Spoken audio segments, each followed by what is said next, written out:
புத்தக வாசிப்பு பல நன்மை தரும். புத்தகங்கள் வாயிலாக அறிவையும் ஆரோக்கியத்தையும் மேம்படுத்த முடியும். உடலுக்கு எப்படி உடற்பயிற்சி இருக்கிறதோ அதுபோலவே மனதிற்கும் அறிவிற்கும் வாசிப்பு. Sir Richard steel. குழந்தைகளுக்கு வாசிப்பு ஏன் அவசியம் என்பதை அறிந்து கொள்வோம். 1. மொழி அறிவையும் பேச்சு ஆற்றலையும் வளர்க்கும். 2. உடல் இயக்க திறன்களை மேம்படுத்தும். 3. ஊக்கப்படுத்தி முன்னேற வைக்கும். 4. நினைவாற்றல் அதிகரிக்கும். 5. குடும்ப உறவுகளை வலுவாக்கும். வாசிப்பு பழக்கம் வளரும் குழந்தைகளை மட்டுமல்ல, வளர்ந்த மனிதர்களையும் செதுக்கும். உதாரணத்திற்கு 1. மன அழுத்தத்தை குறைக்கும். 2. மனதை ஒருமுகப்படுத்தும். 3. கருத்துக்களை பகிர ஏற்க வழி வகுக்கும். 4. மன அமைதியுடன் நல்ல தூக்கத்தை வழங்கும். 5. மனநிலை, உடல்நிலை ஆகியவற்றை புரிந்து கொள்ள வழி வகுக்கும். புத்தக வாசிப்பு பல நன்மை தரும். வெயிலுக்கு இதம் தரும் வெங்காயம். மனிதர்களின் பழமையான உணவுப் பொருட்களில் முக்கியமானது வெங்காயம். இது இரத்தத்தை சுத்திகரிக்கும் தன்மை உடையது என்பதை அறிந்த பண்டைய கிரீஸை சேர்ந்த வீரர்கள் வெங்காயத்தை அதிகமாக சாப்பிட்டார்கள். ரோமை சார்ந்த மல்யுத்த வீரர்கள் உடல் அழகு கூடும் என்பதற்காக வெங்காயத்தை அரைத்து உடலில் பூசிக்கொண்டு இருந்திருக்கிறார்கள். வெயில் காலம் வந்துவிட்டது. அங்கும் இங்கும் அலைந்து திரிந்து வியர்வையுடன் வீடு திரும்பும் அனைவரும் வெங்காயத்தை அதிகமாக சாப்பிட வேண்டும். ஒரு வெங்காயத்தை பொடிதாக நறுக்கி தண்ணீரில் கொதிக்க வைத்து குடித்தால் நீர்க்கடுப்பு வராது. குழந்தைகளை வெப்பத்தில் இருந்து காப்பாற்ற அவர்களுக்கு வெங்காயத்தை மோரில் கலந்தும் நெய்யில் வறுத்தும் சாப்பிட கொடுக்கலாம். இதன் மூலம் வெப்பத்தினால் ஏற்படும் பாதிப்புகளில் இருந்து குழந்தைகளை காப்பாற்ற முடியும். வெயிலுக்கு இதம் தரும் வெங்காயம். கலங்கரை விளக்கம். Light house. கப்பல் மாலுமிகளுக்கு நிலம் எவ்வளவு அருகில் இருக்கிறது என்பதை தெரிவிக்கவும், கடற்கரைக்கு அருகில் உள்ள பாறைகள் மற்றும் மணல் மேடுகள் முதலிய அபாயங்களை பற்றி முன் எச்சரிக்கை செய்யவும் கலங்கரை விளக்கங்கள் பயன்படுகின்றன. தற்போது உள்ள நவீன கலங்கரை விளக்கங்கள் மூலம் வானிலை மோசமாக உள்ள சமயங்களில் செயல்படத்தக்க ரேடியோ அலைபரப்பிகளை கொண்டு மாலுமிகளுக்கு எச்சரிக்கை செய்கிறார்கள். பொதுவாக நிலப்பரப்பில் இருந்து எவ்வளவு தொலைவில் இருக்கிறோம் என்பதை மாலுமிகள் அறிந்து கொள்ள கலங்கரை விளக்கம் உதவி செய்கிறது. இதில் ஒளி உண்டாக்க எசிட்லின் வாயு நிரப்பப்பட்ட மின் இழை விளக்குகள் பயன்படுத்தப்படுகின்றன. இந்த விளக்குகளில் சில விட்டு ஒளியை உமிழும் வகையிலும் சில விளக்குகள் சுழலக்கூடியதாகவும் இருக்கின்றன. ஒவ்வொரு கலங்கரை விளக்கத்திற்கும் ஏற்ப சுழற்சி வேகமும் ஒளி உமிழும் இடைவெளியும் மாறுபட்டு காணப்படுகின்றன. கலங்கரை விளக்கம்.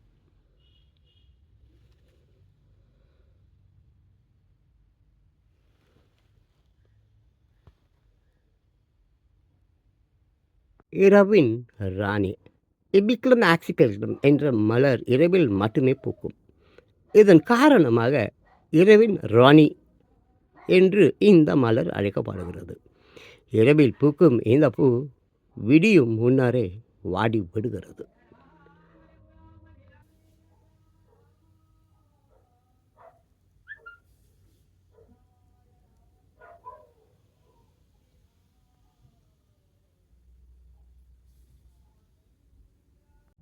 அன்பானவர்களே, பிரியமானவர்களே, நம்ம ஒரு விஷயத்தை மறக்கக்கூடாது. தட் மீன்ஸ் பெற்றோர்கள், புரியுதுங்களா? ஏழைகளின் சிரிப்பில் இறைவனை காண்பாய் என்று சொல்லப்படுகிறது. அதே மாதிரி குழந்தைகளின் சிரிப்பில் இறைவனை காண்பாய் என்று சொல்லப்படுகிறது. நான் மேக்ஸிமம் எனக்கு ஈவெண்ட் இல்லாத நாளில், that means I am photographer தானே, ஃபோட்டோ ஷூட் இல்லாத நாளில் நான் மேக்ஸிமம் பிச்சைக்காரங்க கூடவும் குழந்தைங்க கூடவும் தான் அதிக நேரம் செலவு பண்ணுவேன். நான் சும்மா இதில் தான் பேசின்னு கிடப்பேனே தவிர, அங்கெல்லாம் அவங்கள பேச விட்டு அவங்கக்கிட்ட நிறைய விஷயங்கள் நான் கேதர் பண்ணுவேன். ஸ்மார்ட்டாக இருக்காங்க 5 வயது பசங்க, இன்றைக்கி பசங்க வெரி வெரி ஸ்மார்ட். பெரியவங்ககிட்ட இல்லாத அறிவுலாம் இருக்குது. நான் ஒன்று கேட்குறேன், பணக்காரன் முகத்தில் எங்கேயா சிரிப்பு பார்த்துருக்கீங்களா? படித்தவன் முகத்தில் எங்கேயாவது சிரிப்பு பார்த்துருக்கீங்களா? அவன் அந்த பணக்காரன் மூஞ்சியும் அந்த படித்தவன் மூஞ்சியும் பார்க்கல, அப்படி செருப்பு கட்டி அடிக்கலாம், அப்படி தான் இருக்கும். அவன் மூஞ்சியெல்லாம் அப்படியே ஒரு மாதிரி இறுக்கமாக பார்க்கறதுக்கே சகிக்காது. நான் எதுக்கு சொல்ல வரேன்னு சொன்னால், குற்றங்கள் அதிகமாய் கொண்டே போகுது, யாரால? பணக்காரங்களாலேயும் படித்தவன்களாலேயும். இது தவிர்க்கப்பட வேண்டுமே என்றால், பெற்றோர்கள் குழந்தைகளிடம் தினமும் ஒரு அரை மணி நேரம் அவர்கள் விருப்பப்படி வாழுங்க. மீதி நேரம்லாம் அவர்களை கண்டிப்போடு வளருங்க. பேட் டச், குட் டச், நல்ல வழக்கங்கள் பழக்கங்கள் அனைவற்றையும் கற்றுக் கொடுங்க. சுற்றுச்சூழல், காற்று மாசுபடுதல். இயற்கையுடன் இணைந்து வாழும்போது நாம் ஆரோக்கியமாக வாழலாம். இந்த அறிவியல் உலகில் நடக்கும் பல தொழில் புரட்சிகள் நமக்கு பலவித வளர்ச்சிகளையும் வாய்ப்புகளையும் கொடுத்து இருக்கிறது. அதனால் நமது சுற்றுப்புற சூழலும் நாம் சுவாசிக்கும் காற்றும் மாசுபடுவதால் நமக்கு பல விதமான தீமைகள் உண்டாகின்றன. காற்றில் கலக்கும் இரசாயன கழிவுகள் காற்றை அசுத்தமாக்கி விடுகின்றன. அதையே நாம் காற்று மாசுபடுதல் என்று அழைக்கின்றோம். சமையல் வாயு, மின்சார விளக்குகளின் வெப்பம், வாகனங்களில் இருந்து வெளிவரும் கார்பன் மோனாக்சைடு போன்ற நச்சு வாயுக்கள் காற்றில் மாசை உண்டாக்குகின்றன. தொழிற்சாலைகளில் இருந்து வெளிவரும் sulphur di oxide, hydro carbon போன்றவற்றால் பாதிப்பு ஏற்படுகிறது. இவற்றில் ஹைட்ரோ கார்பன் புற்றுநோயை உண்டாக்கக்கூடியது. சில இரசாயன துகள்கள் காற்றில் உள்ள நீர் திவிலைகளுடன் சேர்ந்து பனி மூட்டத்தை உருவாக்கி விடுகின்றன. இதை சுவாசிக்கும் போது உடல் நலம் பாதிக்கப்படுகிறது. காற்று மாசு அதிகமாவதை தவிர்க்க பொது போக்குவரத்தை பயன்படுத்த முன் வர வேண்டும். தொழிற்சாலைகளை மக்கள் வசிக்கும் பகுதிகளில் அமைப்பதை தவிர்த்திட வேண்டும். மரங்கள் வெட்டுவதை நிறுத்திவிட்டு மரங்களை பாதுகாப்பதற்கான முயற்சியில் ஈடுபடுகிற போது காற்று மாசை கட்டுப்படுத்த முடியும். காற்று மாசுபடுதல், சுற்றுச்சூழல். குட்டி தகவல்கள். உலகிலேயே முதலில் இதய மாற்று அறுவை சிகிச்சை செய்த மருத்துவர் கிறிஸ்டியன் பெர்னார்டு ஆவார். மேகாலயா மாநிலத்தின் தலைநகர் ஷிலாங் ஆகும். ஏலக்காய் உற்பத்தியில் முதலிடத்தில் இருக்கும் இந்திய மாநிலம் கேரளா. காளானில் இருந்து தயாரிக்கப்படும் மருந்து பென்சிலின். கோவாவில் பேசப்படும் மொழி கொங்கணி. தேயிலையின் தாயகம் சீனா. வார்த்தை புதிர். அருகில் இருக்கும் வார்த்தைகளை இந்த வார்த்தை குவியலுக்குள் கண்டுபிடியுங்கள். Black, blue, brown, green, orange, pink, red, white, yellow. ஆச்சரியம். சைகா மான். சைகா என்பது ஒரு இனம். மற்ற இனம் மான்களை விட இந்த மான்கள் மிகவும் வித்தியாசமான தோற்றத்தை கொண்டு உள்ளது. அதாவது இவைகள் நீண்டு நெகிழ்ந்த மூக்குடன் காணப்படுகின்றன. இந்த மூக்கின் அமைப்பு ப்ரொபோஸ்கிஸ் என்றும் அழைக்கப்படுகிறது. இவற்றின் மூக்கு தான் இதை மற்ற மான்களில் இருந்து வேறுபடுத்தி காட்டுகிறது. இதன் தனித்துவமான மூக்கு கடுமையான குளிர்காலங்களில் காற்றை வெப்பப்படுத்துவதற்கும் தூசியை தடுக்கவும் வடிகட்டியாக பயன்படுகிறது. மேலும் ஒவ்வொரு பருவ காலத்திற்கும் ஏற்ப தன் உடலை தகவமைத்து கொள்வதிலும் இந்த மூக்கு முக்கிய பங்கு வகுக்கிறது. நன்கு வளர்ந்த ஒரு சைக்கா 30 கிலோ முதல் 50 கிலோ எடையையும் 60 சென்டிமீட்டர் முதல் 80 சென்டிமீட்டர் உயரத்தையும் கொண்டிருக்கும். ஒரு காலத்தில் ஐரோப்பாவின் ஹங்கேரியிலிருந்து ஆசியாவின் மாஞ்சூரியா வரை நீண்டு இருக்கும் பெரிய புல்வெளி பகுதியான யுரேஷியாவின் புல்வெளி முழுவதும் இந்த மான் காணப்பட்டது. தற்போது கஜகஸ்தான், மங்கோலியா, ரஷ்யா மற்றும் உஸ்பெகிஸ்தான் போன்ற நாடுகளில் ஆங்காங்கே காணப்படுகிறது. இறைச்சிக்காகவும் கொம்பிற்காகவும் வேட்டையாடப்பட்டு வந்ததால் தற்போது 50,000க்கும் குறைவாக காணப்படுகிறது.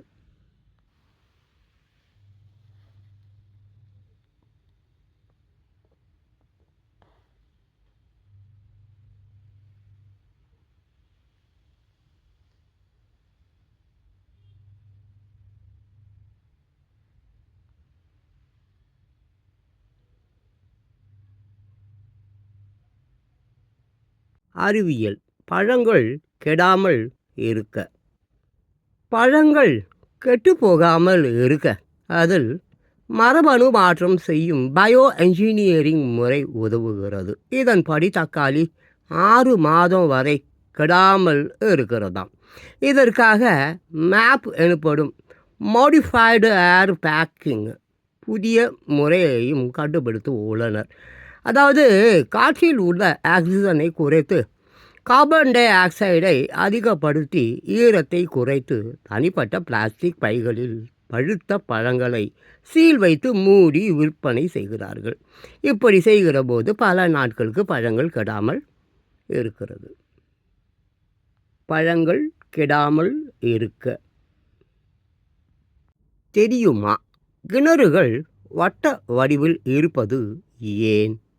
கிணறுகள் எங்கு இருந்தாலும் அவை வட்ட வடிவிலேயே அமைக்கப்பட்டிருக்கும். எதற்காக கிணறுகள் வட்ட வடிவில் அமைக்கப்படுகின்றன என்பதை தெரிந்து கொள்வோம்.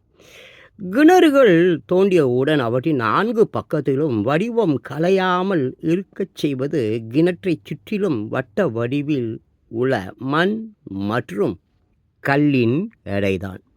கிணற்றை வட்ட வடிவில் அமைக்கும் போது மட்டுமே அதன் திறன் அதிகரிக்கிறது. பொதுவாக ஆர்ச் வடிவ வளைவிற்கு அதிக அளவில் எடை தாங்கும் திறன் உண்டு. அதனால்தான் அந்த காலத்தில் கட்டடங்கள், மண்டபங்கள், பாலங்கள் என்று எல்லா இடங்களிலும் அவை ஆர்ச் வடிவ வளைவுகளுடன் அமைக்கப்பட்டிருக்கும். 2 அரை வட்ட ஆர்ச்சுகள் சேர்ந்து வட்ட வடிவை உருவாக்குகின்றன. டோடோ பறவை. அழிந்து போன பறவையான டோடோ இந்திய பெருங்கடலில் மொரீஷியஸ் மற்றும் மடகாஸ்கர் தீவுகளில் அதிகமாக காணப்பட்டது. இது 90 சென்டிமீட்டர் நீளமும் 15 கிலோ எடையும் கொண்டதாக இருந்தது. இந்த பறவை கால்வாரியா மேஜங் என்ற மரத்தின் விதைகளைத்தான் உணவாக உட்கொண்டது. இறக்கைகள் சிறிதாக இருப்பதால் இதனால் பறக்க முடியாது. இது மெதுவாகவே நடக்கும். இது நிலத்தில் கூடு கட்டி முட்டையிடும் தன்மை உடையது. இந்த பறவை மனிதர்களாலும் விலங்குகளாலும் உணவிற்காக வேட்டையாடப்பட்டதால் இது முழுமையாக அழிந்து போய்விட்டது.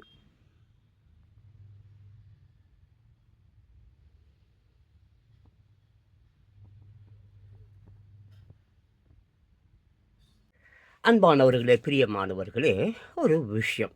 அது என்னென்னா, தாமஸ் ஆல்வா எடிசனா தெரியல, இல்லை ஐன்ஸ்டீனா தெரியல, அவர்கிட்ட ஒரு ரிப்போர்ட்டர் வந்து கேட்குறாங்க. அது ஆமாம், எப்படி என்ன கேட்குறாங்கன்னாக்கா, எப்படி நீங்கள் வந்து இவ்வளோ சந்தோஷமாக இருக்கீங்க அப்படி கேட்குறாங்க. How you are being always happy அப்படி சொல்லிட்டு கேட்குறாங்க. அதுக்கு வந்து தெரிய ஐன்ஸ்டீன் தான் நினைக்கிறேன். அப்போ அவர் சொல்கிறாரு, என்ன சொல்கிறாருனாக்கா, I never expected anything from others. அந்த மாதிரி சொல்கிறார்.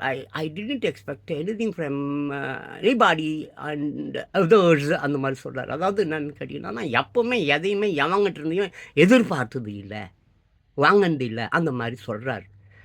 So that why I'm being always happy. அதனால தான் நான் எப்போவுமே ஹாப்பியாக இருக்கேன் அப்படின்ற மாதிரி அவர் சொல்கிறாரு. இது ஏன் நான் உங்களுக்கு சொல்லலைங்க, நம்ம எல்லோருமே இதை தான் செய்ய வேண்டும். உலகத்தில் உள்ள எல்லோருமே ஐன்ஸ்டீன், அவர் தாமஸ் ஆல்வா எடிசன் அவர் சொன்னார் பார்த்தீங்களா, we never expect anything from others.